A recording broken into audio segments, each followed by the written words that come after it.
We're going to the Super Bowl! You love the Eagles, let me get a hell yeah! You love the Philadelphia Eagles, let me get a hell yeah! Philadelphia!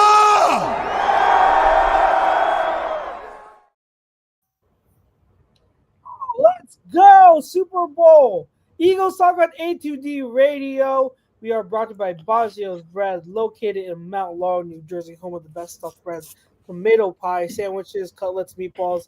Make sure you mention A2D to get 10% off your in-store purchase. We are live. It's your boy Chucks. It's Brinks. It's PY. Les Bowen will be joining us in about 15 minutes. Gentlemen, we made it. New Orleans bound. Here we go. We are in the big game. It all comes down to this. Guys, how are you feeling? Excited. Yeah, I feel great. I mean, they needed to take care of business. They were the better team on Sunday, and they did just that and then some. Boots to asses on Sunday. It felt close. I felt like my nerves were still really high up until like midway through when Saquon scored that one touchdown, I think it was like 8 minutes left in the fourth quarter. I was like, okay, I think we feel good. Really? It took you that long? I think once Jalen threw that bomb to AJ on the left sideline, I was like, all right, that's it. That's early. Wow. What was the first? But you're not going to like mine at all. I mean, Saquon took a toss like 50 yards on the first play. 60, sir. Get your yardage correctly. Yeah, like 60 yards. After that, it's like a script. Which Jalen called the protection on. He's called 4 so far. Here we go. We did. Did you see that? Here we go. See that Saquon Barkley and Cooper DeJean have birthdays on Super Bowl Sunday? Yes. They do. So and if you add up their jersey numbers, it equals 59. Oh my God. Well, we're also on the correct side of the Super Bowl thing, like the last 3 teams have been. So that's how I know we're gonna win. Correct side. You mean like when they're doing like the motion? Yeah. I never really looked into that. I know there's that the Rams. There's the conspiracy about like the logo colors and how it predicts. So the conspiracy has been like what side you're showing on is who wins. So the Rams have been on the right side, the Chiefs have been on the right side twice, and now we're on the right side. Gotcha. Okay. And we're also the color green is at the bottom of the logo. So so we shall see. I'm not trying to put too much into that. We're gonna see how this plays out. But we got a lot to talk about. 2 weeks worth of prep for the Super Bowl. But we're going to talk about the championship game that was and then preview a little bit. But to get right into it, our poll question for this evening, ladies and gentlemen, the extreme criticism Jalen Hurts gets as a passer needs to be put to rest now. Agree or disagree? I think last week I started with Brinks. So, PY, have at it, Mr. Eagles. We know what you're going to say, so just go ahead and say it. You keep saying I have green colored glasses. They're black. Maybe you need a pair. Oh, I have. But yeah.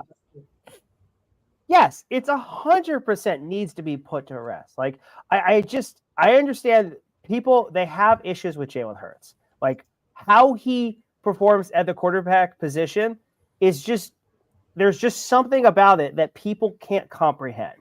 If you're not standing in the pocket for 15 minutes, and throwing bombs every time you get a chance, like he does things unconventionally, like it's not something that makes people happy from time to time.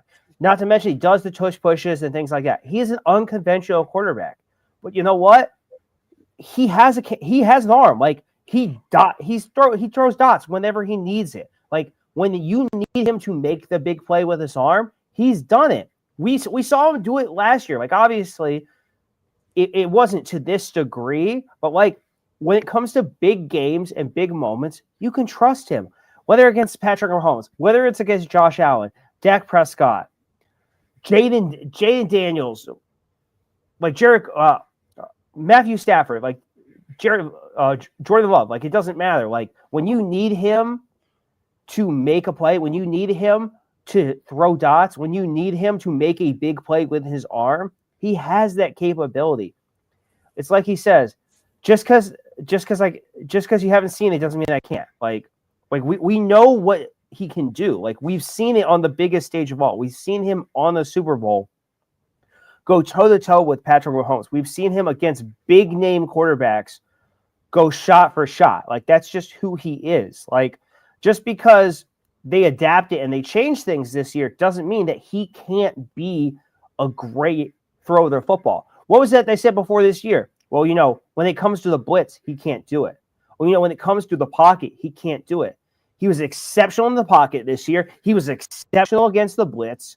So, like, people are going out of their way to, like, to crap on Hurts. It's like, oh, tush push this, tush push that, just make him run.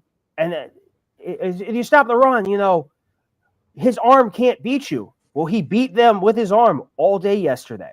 And when you give this guy a chance, he's going to deliver. Like, when you get the biggest moments are never too bright for this guy. Like, there's not a quarterback I trust in a big moment like I trust Jalen Hurts. Like, other than like maybe Mahomes. Like, that he's going to be able to deliver that for you. Like, who expected that when you drafted him in the second round? That Jalen Hurts would have 5 playoff wins. Jalen Hurts would have taken you to a second Super Bowl. It's not Lamar. It's not Josh Allen. It's not Justin Herbert. It's not Trevor Lawrence. Like, he was exceptional yesterday. And he has been what this team has needed him to be, whether it's with his arm, whether it's with his legs. He's a winner. That's what he does. Like Sirianni says, you see my quarterback? That's a stud. That's what he is. He is a bona fide stud. And guess what? You can't teach that. Like, Jalen Hurts is just a winner. And we're going to the Super Bowl because of him being a winner. Obviously, other factors like Saquon Barkley and things like that. But he has shown you what you needed in a franchise quarterback. And that at the end of the day, just put the ball in QB1's hands. And we're going. We're going to win the Super Bowl. Like, that's just where we're at. 100% underrated. Well, I love your diatribe, and I agree that Jalen Hurts is a winner, but the poll question was about him as a passer.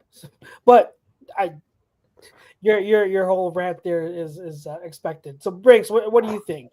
But I mean, like, and Jalen, he made some good throws yesterday, but nothing really happened like outside the Eagles' formula for success. Like, Jalen wasn't a different quarterback than he's always been. So, like, 7 rushing touchdowns when the Dallas Cowboys have only had 6 all season. So, like that's why you won the game. Like, they didn't win the game yesterday because Jalen Hurts came out and was 0-4 Peyton Manning all of a sudden. But Tom Arnone just commented, like, who cares? 2 Super Bowls in 3 years. It doesn't really matter how it looks. But him as a passer, it is, and he does other stuff. He does the tush push and the running, and he's gotten a lot better throughout the season with the play calls and the protections and things like that. But as a passer, like, my opinion of him is unchanged. Like, he's clearly a winner. He clearly has good attributes to win, but, like, nothing happened outside of the Eagles' formula yesterday. Like, I know we'll probably talk about it later, but I mean, he said Nick took him out of his straitjacket yesterday. Just jabs, like maybe Sirianni and Kellen Moore, they hold him back as a passer. I don't know. But, like, I don't really care. And to the poll evaluating Jalen Hurts as a passer, like, if something went out of, like, context, out of formula yesterday for the Eagles, like, then I would be more apt to vehemently agree to this poll question. But, Jalen Hurts is the same quarterback Saturday night as he was Sunday night at whatever, 6:30. Like, he does different things to help you win. He's not a pocket passer. Like, just, it's not surprising that they won. It's not surprising how they won. Like, they controlled the line of scrimmage. They forced another, 4 or 5 turnovers yesterday. They got some sacks. Like, they just totally outclassed Washington. And yes, Jalen Hurts did make some good throws, but for me to just like dismiss what I've seen over his career from a passing perspective because they dominated the Commanders on the ground in the NFC Championship game, like I don't know, I can't really do that right now. Okay, so you disagree to the poll. I'm gonna agree to the poll, and I'm gonna say not that Brinks doesn't have good points, and Tom's point is also like it is absolutely valid. I'm like I'm at a point where I don't care about the back and forth that we constantly get. But with the way, again, I'm meticulous about how I word these poll questions. The way I worded it, the extreme criticism he gets as a passer. I agree that it needs to be put to rest. I think that we constantly see him get put on, compared, and then unfairly criticized. He's compared to these elite quarterbacks, and then he's criticized as when he falls short, even though that's not his game. He's never going to be the passer that Joe Burrow or Patrick Mahomes, Josh Allen, or Lamar Jackson. Like I think we can all agree to that. But I think that it does go too far, and that's why like I've kind of just had it with the whole the debates when it comes to both extreme sides, like getting to the point where you say he sucks, or I'm not saying you guys, but like we hear noise that like he's a running back, he's not a quarterback. Like it's that kind of stuff that it's just like push merchant. Yeah, like it goes too far. It's like, yeah, he's not the best passer, but he's shown several times that if you need him to pass, he's more than capable. He's not a prolific pocket passer, but he's very capable of throwing the ball around at a high level, and when he's feeling it, he can't throw it with the best of them when he's feeling it. Like, so I agree to the point. I think that's the reason why I bring it up is because, again, 2 straight games, the wildcard game and the divisional round game, passing game was under heavy scrutiny. Whoever you want to put it on, the receivers, Kellen Moore, Jalen Hurts, passing game was under heavy scrutiny. But the first person that everyone looked at, not everyone, but most people looked at, especially national media, they wanted to talk about Jalen Hurts. Jalen Hurts. He's shown that, like, no matter how you do it, like, yeah, he didn't. A lot of the stuff was what we wanted to see: quick hitters, getting him on the move and throwing quick short routes. Outside of a few throws, that's mainly what it was. But again, those shots that he took, especially the one to AJ Brown and then the deep shot down the sideline to Devontae Smith, those were great passes. So it's like he has the ability to throw downfield too. So regardless of how he got there, the fact of the matter is he executed the passing game probably as well as we've seen him all year. This is probably his best passing performance. And I don't think constantly harping on him and rehashing the fact that, hey, he's not a great passer. Okay, like, he's not a great passer. Who cares? Like, he doesn't have to be. He doesn't have to be. I think that's the part where we all kind of agree on. Like, he doesn't have to be a great Joe Burrow level passer. But he's good enough. He's good enough. So that's what it is. So like so when you put him on, like, if anyone, and again, this is directed toward anyone that's saying, oh, he's just a running back, like he can't pass the ball. I don't think anyone has a leg to stand on that side of that argument anymore. But like, it really wasn't different. Jalen wasn't different than he was in the wild card game or the division round game. First off, we can put the division round game aside. That was a blizzard. That was miserable. That was not throwing the football weather. So we can put that aside. But they hit a couple deep shots yesterday. The 4th and 5 from midfield, where he threw it up to AJ. We haven't seen that in weeks. So like, it was really the same game from Jalen that we've seen the entire time. His passing stats were just a little elevated. He was in that 250 neighborhood instead of the 180 neighborhood. And that makes it like, well, I think it was the same game. I disagree with you a little bit because I do think this game we saw him get the ball out quicker and we saw him be more decisive. Even on plays where he had to hold the ball longer, he threw it out of bounds. That's something that he wasn't doing in previous weeks where he was taking sacks. The only sack that he took that was egregious was the one on the third down, but that wasn't even his fault. It looked like it was a missed. Yeah, that was a missed assignment by Dickerson. Yeah. So why my question to you guys is then why is the ball out quick? His thumb. I want to say his thumb is finally nice and healed, and he feels good when he's throwing it. He feels good. He's not really overthinking things right now. I think it's a mix of, there are some designs where he can get the ball quicker, but then like I just said, there are plays where even if there was no one open and he had to hold the ball longer, at least he started to throw it out of bounds. You can't take a sack. You have to just get rid of it, at least throw it out of bounds, let the fight another down. So that was the difference. And being more decisive isn't a matter of just throwing it to an open receiver or a check down. It's about, hey, it's okay to throw it out of bounds. You don't have to complete a pass. Get outside of the tackle box, throw it out of bounds, and don't take a sack. Don't take negative plays. That's the big difference.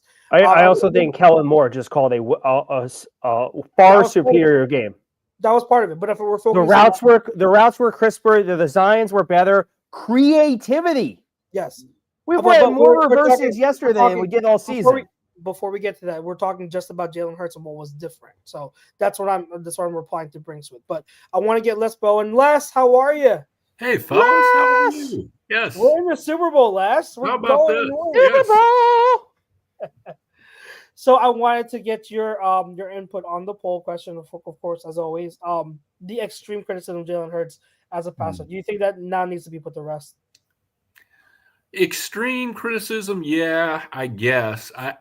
The question I posed yesterday on social media was, have there been a lot of bad quarterbacks that have gone to 2 Super Bowls in 3 years? I mean, I know wins supposedly aren't a quarterback stat, but find me a few of those. That's a false narrative, Les. Yeah. Winning is absolutely a quarterback stat. No, it's not. I will fight you on that. Absolutely. You can go to the Super Bowl once. That'll be an off-season You topic. can be a lot of guys go to the Super Bowl once, from Rex Grossman to that guy David Woodell or whatever his name was. Brad Johnson. Dolphins, yeah. But so I do think he's going to be. This buys him some immunization, I guess, from a lot of that until the Super Bowl. And if Mahomes tears it up in the Super Bowl and Jalen isn't nearly as productive, we'll be right back there again. I mean, I would hope not, but realistically, that's kind of where I am. I think certainly he has done some things that very few quarterbacks have done at this point. And I think if he plays well in the Super Bowl, it'll be like after 2022 when everybody was all excited about Jalen Hurts. But you leave open the possibility that things won't go great, and that it's how people are. I mean, it's not going to take much. But yeah, I do think this game did a lot for him. I will say that. I don't know if that's as defined an answer as you would like, or not, but that's the best I can do. Yeah, no, it's a very subjective, in a way, kind of answer. I was just alluding to the fact that whenever there seems to be questions, or if he goes a couple of weeks about not throwing the ball well, it always happens where he seems to have a game where he does. Yeah. So it's like at this point. I also think they really yesterday they weren't as tilted toward the run. I understood what Rob said about they actually hit on a couple of the long shots that AJ dropped one in the previous game and so forth. But I think there was 28 passes and maybe 36 rush attempts, including kneel downs and scrambles that were supposed to be passes. I think they weren't nearly as skewed toward the run as they have been in some of these other games. It felt like more of a passing game, except for the long runs that they broke. Yeah. There was definitely like more of an emphasis on getting the passing game going. Based on I didn't get through the whole film yet, offensive film, but based on what I did see and based on what I remember yesterday, it's just they were getting what they wanted out of the passing game, whether it be these quick hitters. And we were discussing it. I know we were discussing it last week. All of us were wondering, where's the quick game? Where are these design plays to get the ball out of Jalen's hands fast? And it's like Kellen Moore hurt us, guys. There were a lot of good design plays. And to PY, this is now to your point. Like, there was so much more creativity. We had speculated, hey, maybe Kellen Moore is saving some of the creative stuff for the playoffs. Well, it took to the conference championship game for him to do it. Maybe the snowstorm kind of in his bag. He was absolutely in his bag yesterday. So showing out for the Saints. He's got a second interview. So tonight, we'll see how it goes. Yeah, he does. So you could theoretically end up with another coordinator staying in the Super Bowl city to become the coach of that. Okay, we're bringing Chip back, and he's going to be our new offensive coordinator. Yeah. Good grief! Come on, that would be so much fun. Oh my God! No, it wouldn't. Yes, it would. It would be good for me, Les Bowen, because I have a decent relationship with the guy and I have his phone number and stuff. But otherwise, not so great.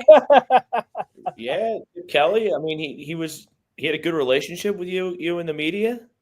Well, I didn't. You remember the first 2 years actually went pretty well.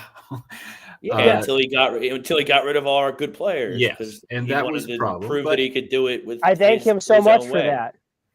I kind of liked the fact that in dealing with him as a media member, you're dealing with a smart person. He was evasive and, at times you didn't love him, but his answers were interesting most of the time. Yeah. More interesting than Nick's answers.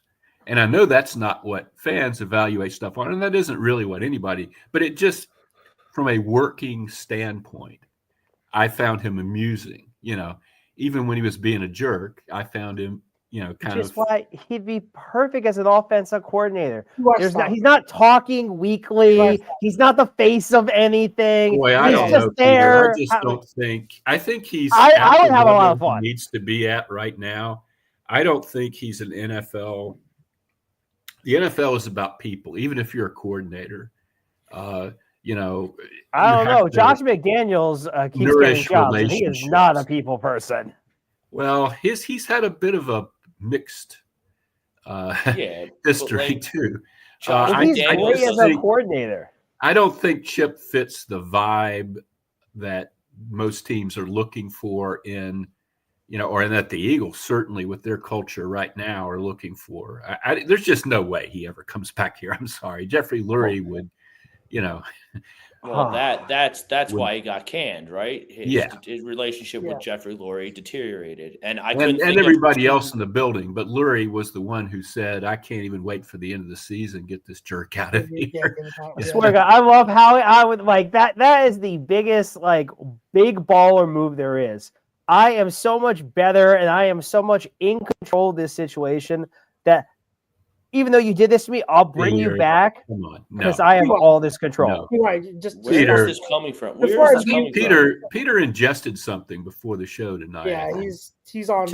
Until he tries to put the sleep monitors back on grown adults. He's an offensive coordinator. Nobody's he's not allowed to do anything. And he's not going to come.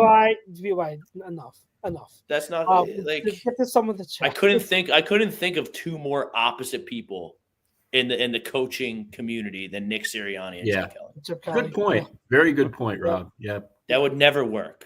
Yeah, PY, you're either trolling or you're absolutely on something. So let's get to some of the comments. Angry Bear says the way they won the game yesterday is because of what happened in Week 15, and all the hype Washington got yesterday is what would have happened if Jalen and Chauncey didn't get taken out. I mean, kind of, yeah. I think who was it? There was a defensive player, or I forget who it was, who had said this game didn't mean something. They wanted this.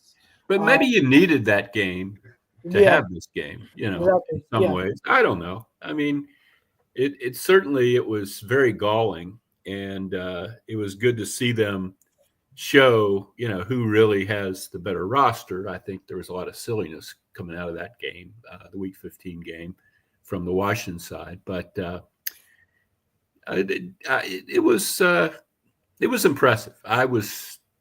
I thought the Eagles would score a lot of points, but I thought the Commanders might score some points too, and it might be much closer. And I was wrong. Yeah, I think that the pivotals, and I tweeted this during the game. When it came down, everything worked well. The run game, pass game, whatsoever.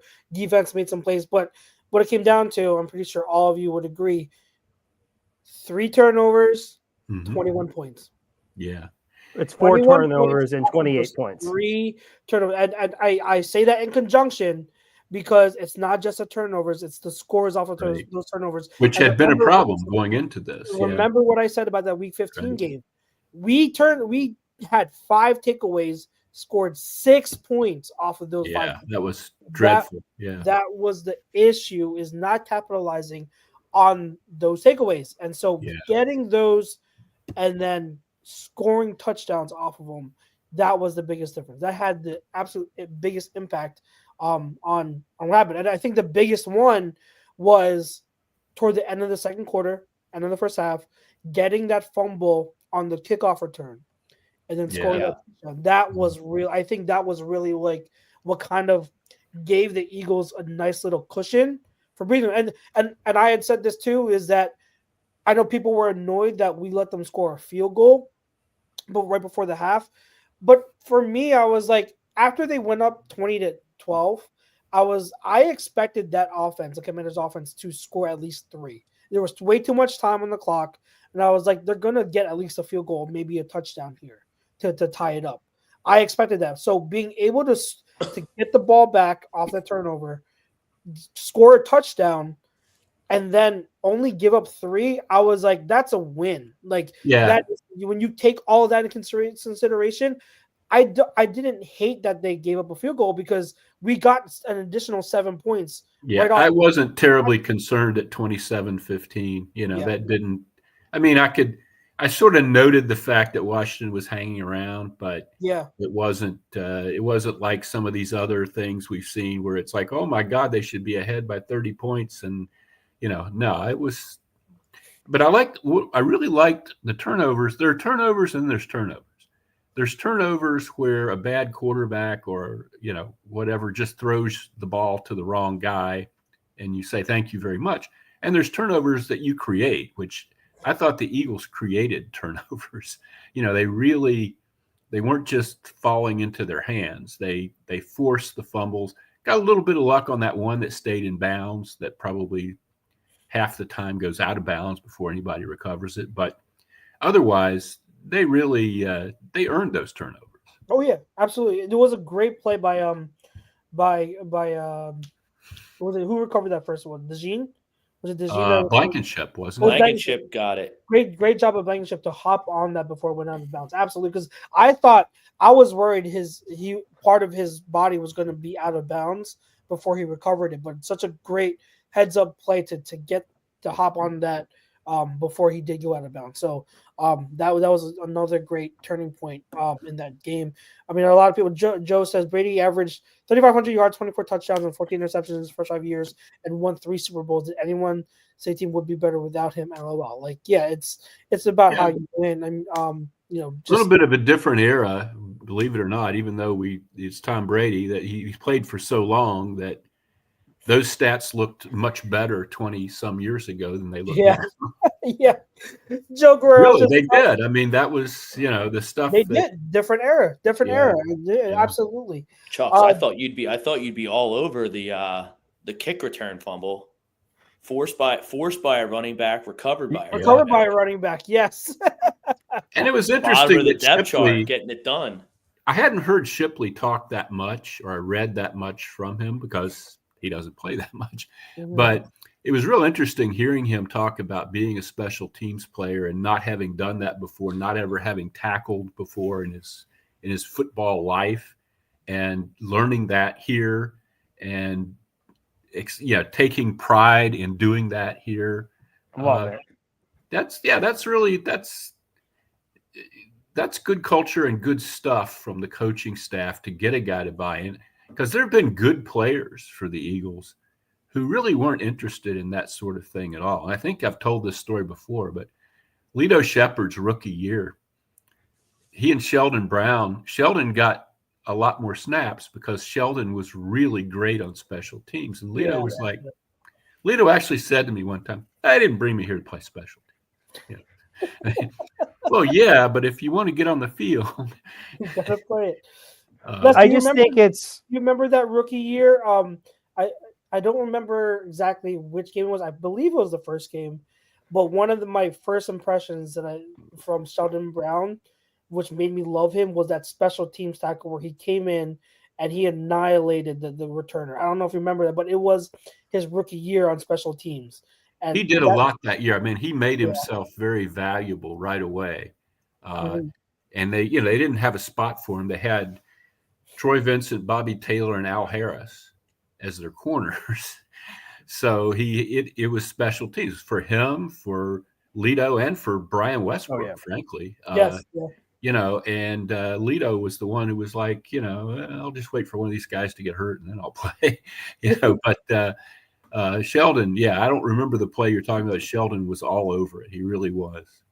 Yeah, I love Sheldon since day one for reasons like that. Mr. Wing, go ahead, PY.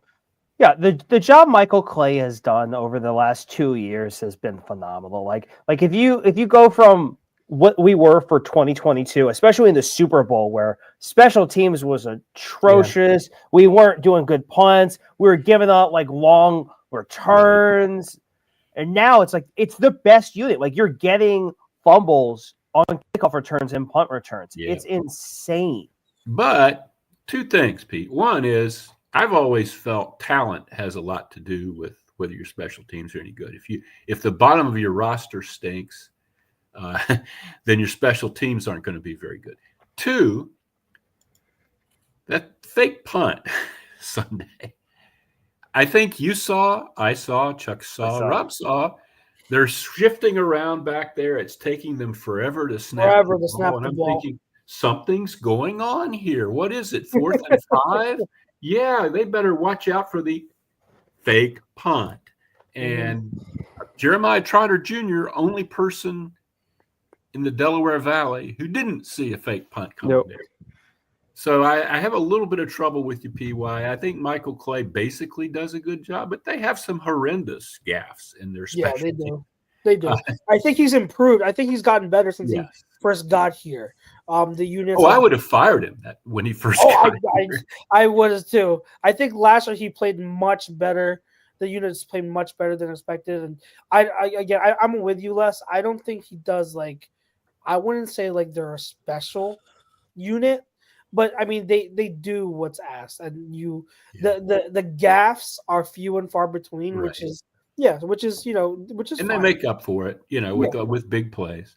Yeah, I just think PY likes him because Mike is close with Chip Kelly. Michael. That's 100% it. How'd you know? Michael Clay his first NFL coaching job with the Eagles. I remember. Yeah, I remember that. Yeah.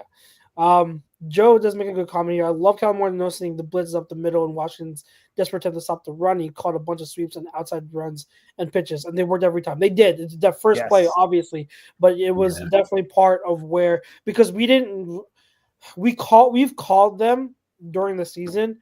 They weren't used a ton, and 2 weeks ago during our Film Don't Lie show, we had Marcus Thomas on with us, and one of his gripes with this run game is that they don't run as many tosses. And I was like, I don't know what to tell you. I don't know why they don't. They should do it more. And lo and behold, they did a few more this game, and they made an emphasis of getting the runs out to the perimeter. Not only with Saquon, but we saw it with a couple of Devontae Smith jet motion. It was Goddard too, and to Goddard as well. So they did definitely. That was a point of emphasis, which was a great thing to see. And it was interesting. Gainwell went down with a concussion.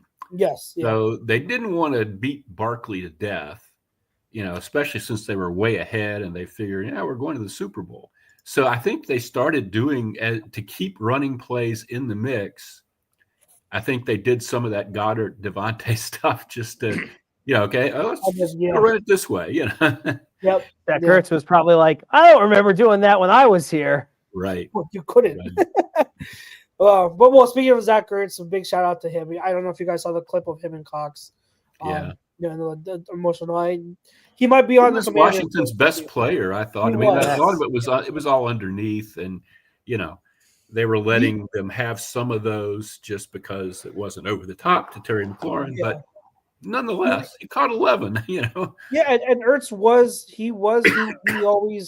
he's always has been a reliable, dependable receiver, especially on third down. How many especially a young conversions did he have? Like it was amazing, and props to him. He bounced back this season after having a down year with the Cardinals, and he was emotional, but props to him. I know he's going to be an impending free agent, but I'd imagine he's still going to go land somewhere and still have a good right. I don't think he fits here anymore, but I think somebody could certainly use him next year. Yeah, absolutely. A role player, certainly. Absolutely. 100%. Ryan did have a couple questions for you, and we all can kind of answer, but Ryan does ask less. 2 questions. Do you see them switching things up? Can you see Kellen Moore using lots of pre-snap motion audibles and switching things up to confuse the Chiefs? And 2, can you see Fangio playing linebackers and secondary tighter if that doesn't mean doing very much blitzing? Well, the first thing, I don't think Moore's going to do a lot of stuff that he hasn't been doing. I think that's a mistake to try to put stuff in for this. I mean, you might have one play or something that you put in, but you don't change your whole approach for the Super Bowl. But as far as Fangio, I don't think you can blitz Mahomes. No, he's a world beater when you're blitzing. Yeah, and you are going to have to play tight underneath, I think. Yes.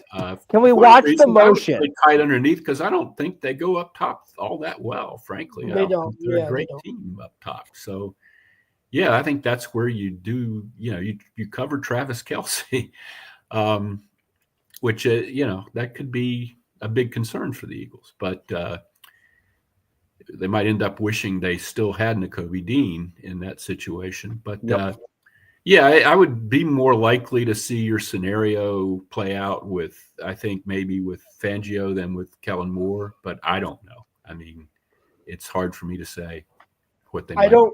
Yeah, I wouldn't blitz. And Ryan does follow up. He say he wants to clarify. He wants to play the guys tight to the line necessarily, not necessarily to blitz, but to have better chance of percentage to stop the short, quick pass crossing routes, especially on third down. I think that I don't think playing close to the line of scrimmage is going to matter as much because I think that the way that Fangio plays this defense, we already rally to the ball better than any other team. Yeah. So playing closer to the line of scrimmage isn't going to matter that much. The point of emphasis all season has been pursuit and tackling after the catch. And we're better at it than anyone else, and we've seen that. I mean, Dan Orlovsky on ESPN constantly raves about how great we are on defense at doing just that. So I don't think, taking those short, quick passes or crossing routes is going to be necessary. Or to take those away, I don't think it's necessary to play closer to the line of scrimmage. I think that you're going to have to play coverage. This is where, and PY, I know you remember how much I would rant when we had Birds of a Feather years ago, when the popular solution by this Eagles fan base was blitz. You got to blitz. Like, there were times during that game where I was like, Vic, I love you. Why are you blitzing so much? Like, there was one possession in the third quarter where we constantly were blitzing, and I'm like, you don't need to blitz. And I think when he stopped blitzing, especially against Jaden Daniels, like, you saw let that front four. They're going to get pressure on this offensive line. Yeah. Oh yeah. You have to be able to play. You have to be able to play coverage so that Jaden Daniels can't get the ball out quick, because they don't have, outside of McLaurin, they don't have great playmakers. You can play coverage with 7 and get pressure with 4. And when Fangio started to do that, that's where you saw the defense starting to have a success again against them, and towards the late third and fourth quarter. That's why blitzing is great when you time it well and when you disguise it. It's not the cure all end all for everything. Like Right.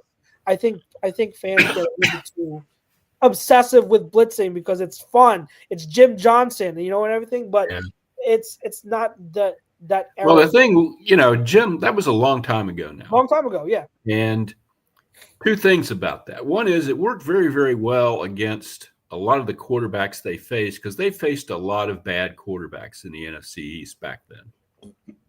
Tomato You're talking cans. pre-Eli Giants, whoever was quarterbacking Washington and whoever was quarterbacking Dallas, Quincy Carter. Quincy Jones. Not Quincy Jones. Quincy Carter. Sorry, Quincy Carter. Yeah. That guy from Florida that was quarterbacking Washington for a while, Palmer, was that his name? The guy that became a reality show guy. Jesse Palmer. Yeah. Jesse Palmer? You could blitz those guys, but Jim had a hell of a time with really good quarterbacks even back then.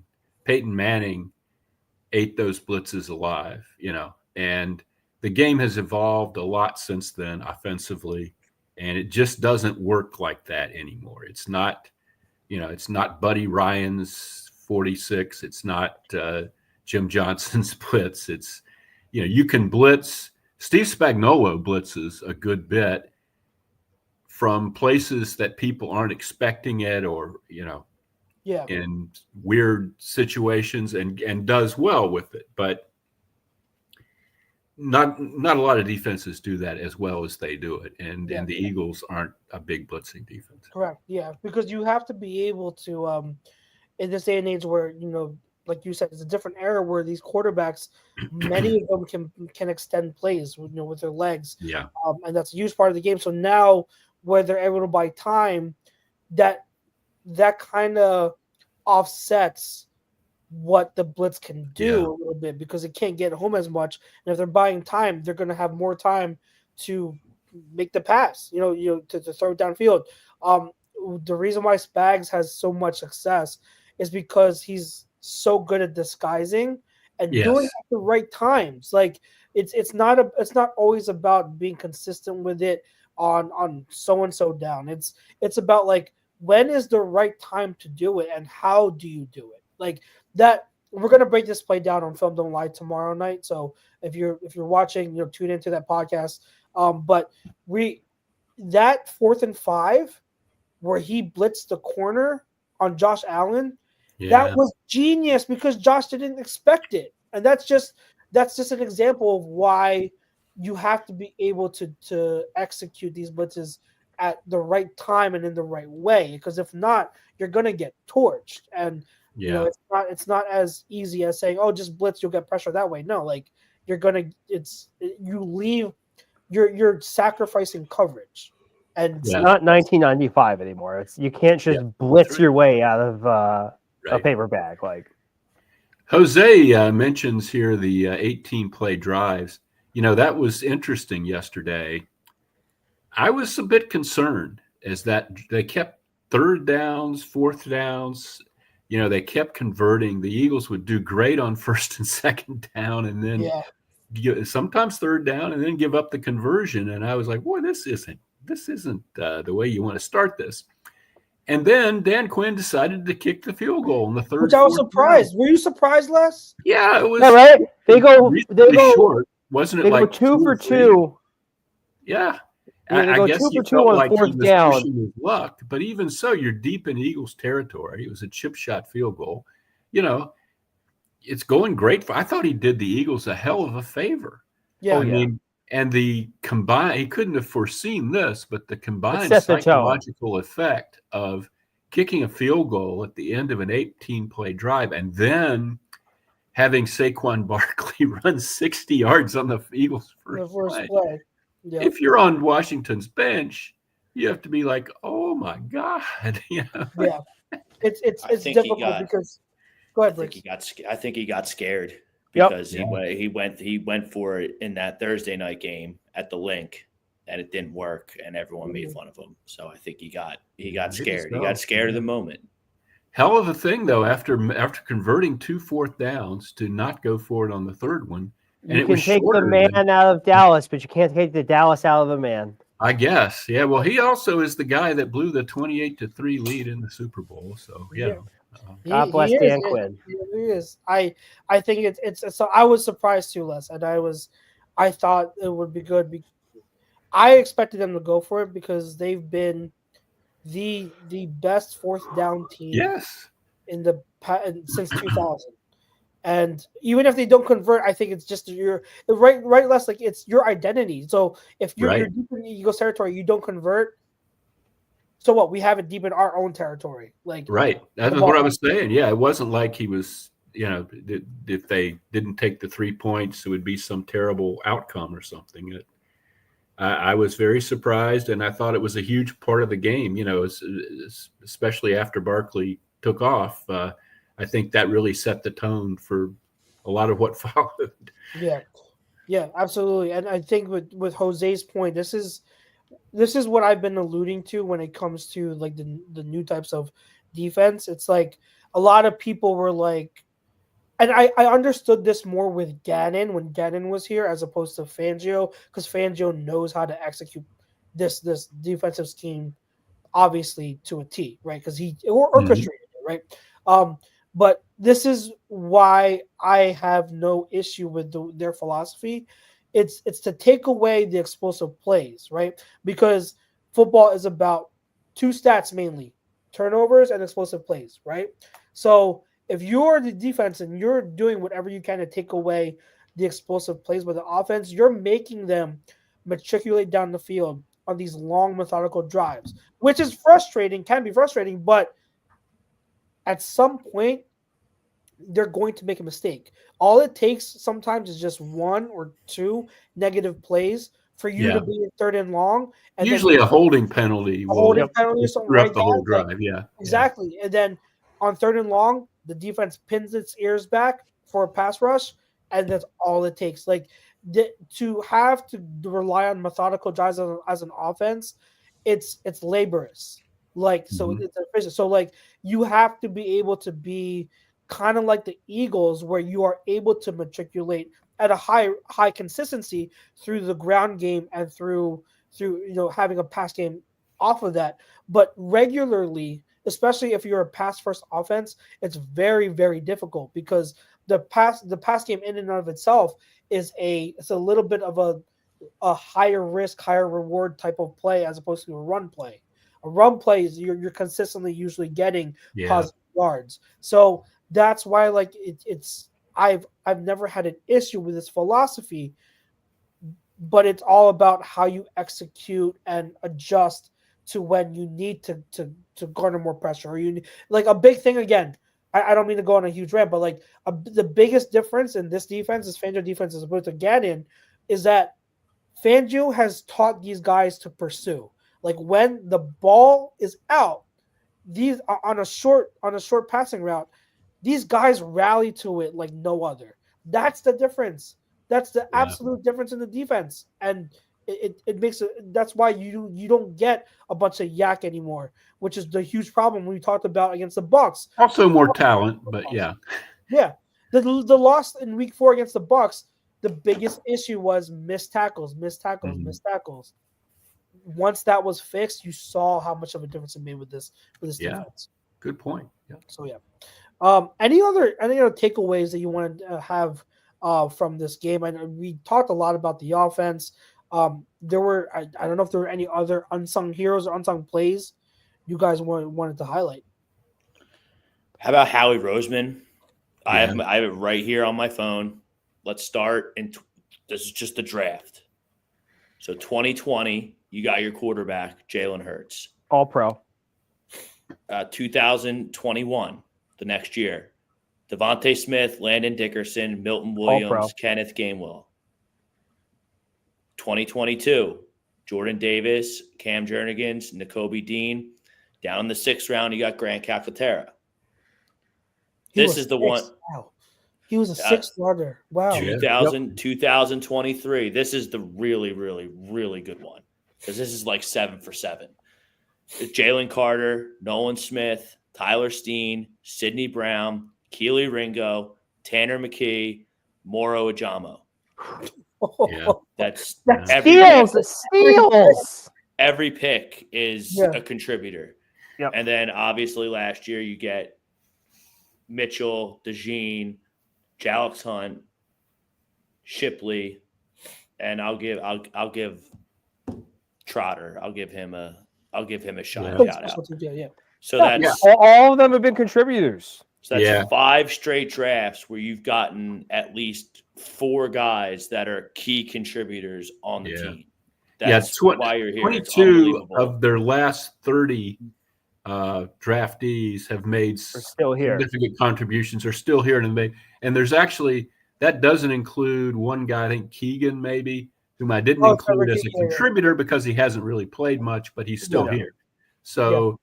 Like 23 of 30 are still here, and 22 of 30 have been, really significant. Not include Trotter, he's a good special teams player, certainly most of the time.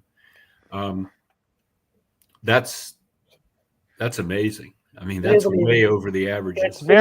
It's easy to make these picks when you're high up. Your Jalen Carters, your Jordan Davises, things like that. Or obviously like Devontae Smith and guys like that. It's more difficult to hit them late. You're picking and you're going after a guy like Quinyon, you know what I mean? Because one of the big discussions, oh my God, they're going to go Quinyon. Are they going to go Terry and Arnold?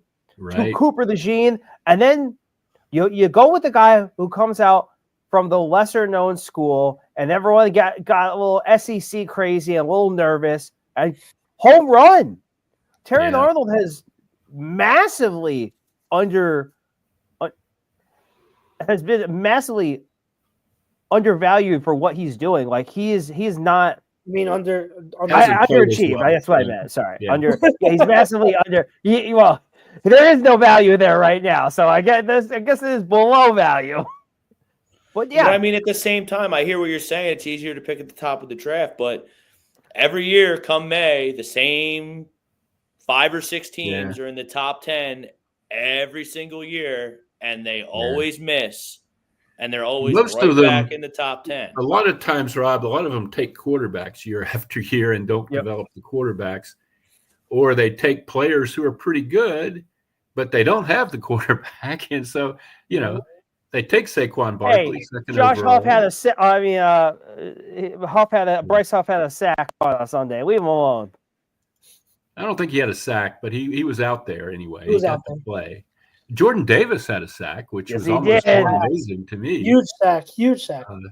Only played like 17 snaps, but had a sack. So there you go. I think it was 13 snaps, 1 sack, 3 pressures, and a batted ball, if I recall correctly.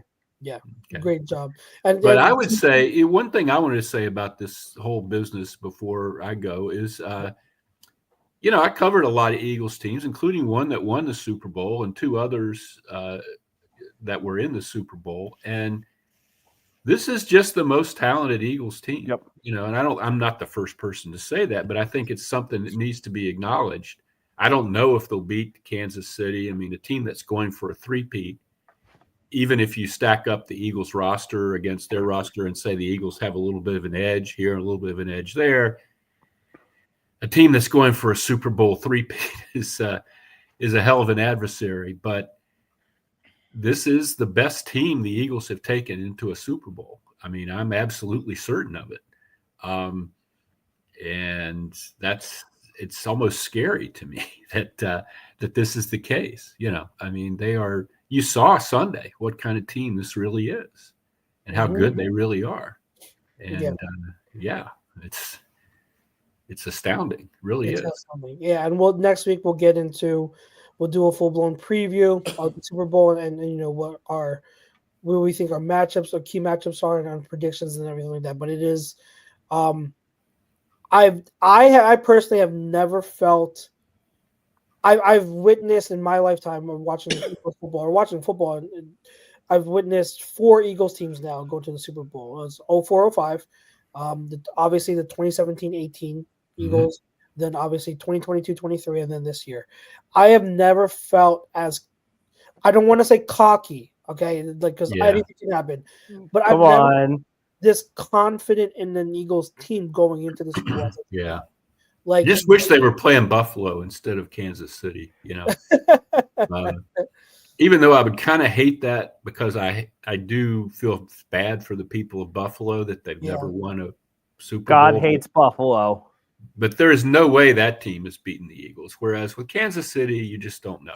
We'll see. It'll be interesting to see what Buffalo does this offseason because I think it's pretty stale there with McDermott. Clearly, I just don't see how you can fire a coach with this. That would be just extraordinary. I hear you, but if I'm the Steelers, I would have let Tomlin go. And he's a great but Tomlin coach. didn't get to the AFC Championship game and hasn't in quite a while.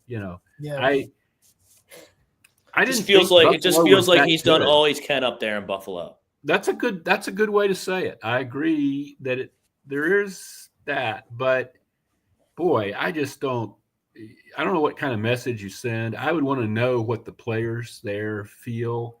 If he has a lot of support and he's still really close with those guys, I think that could really tear things up bad. Yep. And it depends on who you're getting.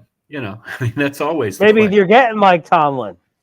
I think that if it were up to me, it sucks and it's hard to hang on to hope, but I would still say the course with McDermott. I think that this past offseason was their retooling. I think because they had a lot of veteran guys leave, right? And they didn't adequately replace many of them. Which isn't the coach's fault. For them to have gone this far, I think they actually exceeded my expectations because they needed to retool. They need to get younger, and I think it's still a work in progress. So I would stay the course, draft well, continue to have another good offseason to get younger players and to develop your core again. And just keep having at it. Like there's no, I heard that, I don't know how true this is. We know how fickle social media can be, but like there were mentions that some Buffalo fans want to move on from Josh Allen. You don't do that. No, you have a quarterback in the league. You don't move on from Josh Allen. He might be the MVP. Probably is the MVP of the league. That would be very strange. Yeah, exactly. Lamar. They need weapons. I mean. They do need exactly. Matt Collins has turned into an interesting player, a better player than he was with the Eagles, but he's still Matt Collins. He's played for like 27 different teams now. He's a complimentary guy. You don't have Matt Collins out there trying to save the game for you. Exactly. Maybe Keon Coleman will develop and be a good number 2 for you, but you still need a number 1. You still need a top wide receiver. Kincaid is there. The running backs are really good. So you're set. Like you get another piece on the offensive line. You're not that far. You have to keep building deep. They are like a factory for linebackers. So they're always going to have good linebackers. Yeah. Rebuild that secondary, and who knows? Right. Who knows? I agree. But with the Eagles, I think that would have been a team that's never won it coming in there. None of their players has been in the Super Bowl. That would have been a much easier time of it than Kansas City is going to be. But I do think Eagles offensive line is, I know you're going to talk about this next week, but Eagles offensive line is way better than Kansas City's offensive line. Yes. I don't know about anywhere else. And there's no field shenanigans this time around. Right. Well, at least we hope not. At least we hope not. Turf. Yeah, we'll see. We'll see. All right, Les. Appreciate you as always. We are on the way to the Super Bowl 59. This is tremendous, isn't it? Yes, it's tremendous. And next week we'll all dive into the previews and matchups. And absolutely. So until then, have a great week, and we will see you same time next week. Thanks, guys. Take care. Last, Bone on the Birds, always with us. Always great to have them. So, gentlemen, last thoughts on the game, or if you want to talk about the Bills-Chiefs game, you have at it for a few minutes. What do you think? I think our interior offensive line needs to rest Yes. and get healthy. Yes. Because they're going to need Landon Dickerson and Cam Jernigans without a doubt against the Chiefs.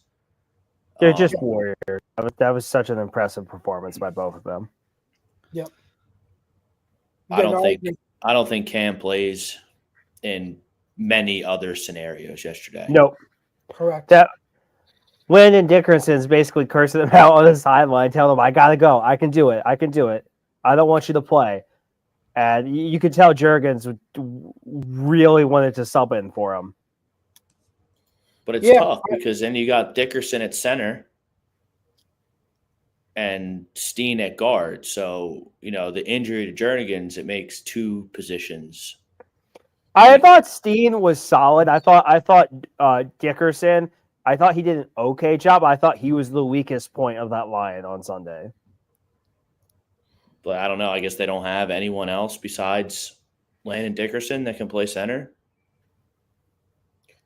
They do, but he hasn't really played. You know about Nick Gates, the former Giant. Nick Gates. Then you pick the two. You pick the two interior. I have the drafts right here on my phone. You got the Dylan McMahon guy.